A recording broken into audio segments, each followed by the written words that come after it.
to put it all together, because so much of this is woven together to tell the story of what happened. And frankly, you hear one hearing, you say, my gosh, that's as explosive as it can be. And then here comes the next hearing.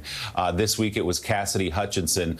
First, let's start with her testimony, how powerful it was, and what part of the story this tells, and who else it might bring into the conversation. Someone like Pat Cipollone, who now has been subpoenaed by the committee.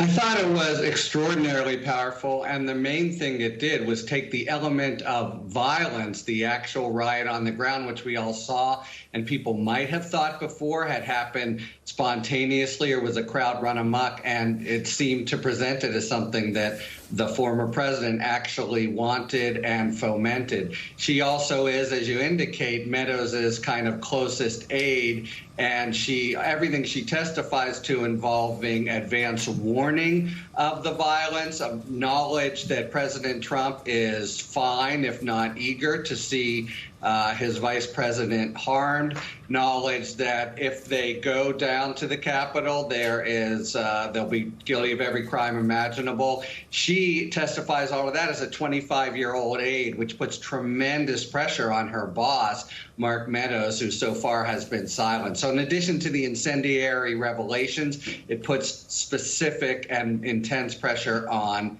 Mark Meadows and Pat Cipollone, the White House counsel. And yeah, we heard a 24-year-old young woman being the conscience of the White House on that day, as so many of the alleged ostensible leaders stood by and did nothing. So you're a former U.S. attorney in Pennsylvania.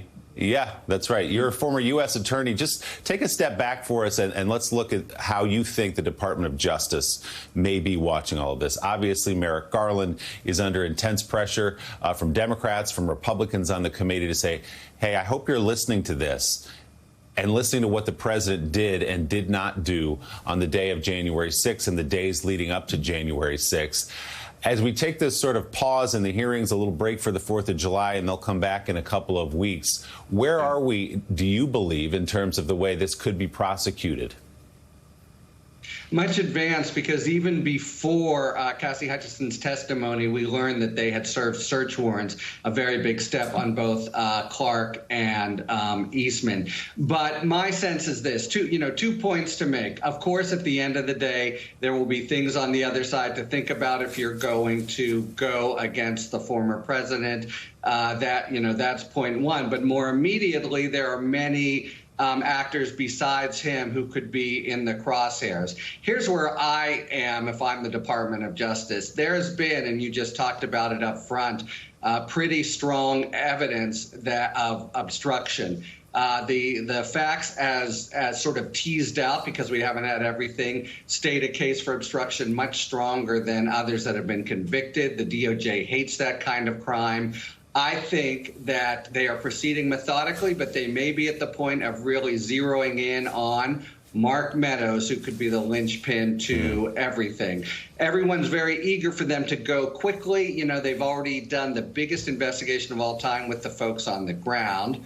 And they're not going to go quickly. They're going to go methodically. And at the end of the day, there'll be much to consider. But on just the question of the evidence, the normal requirements for prosecution, is he guilty? Will you get a conviction? I think it's become a quite strong case, and an even potentially stronger one against others who would have things to say about him, starting with Mark Meadows.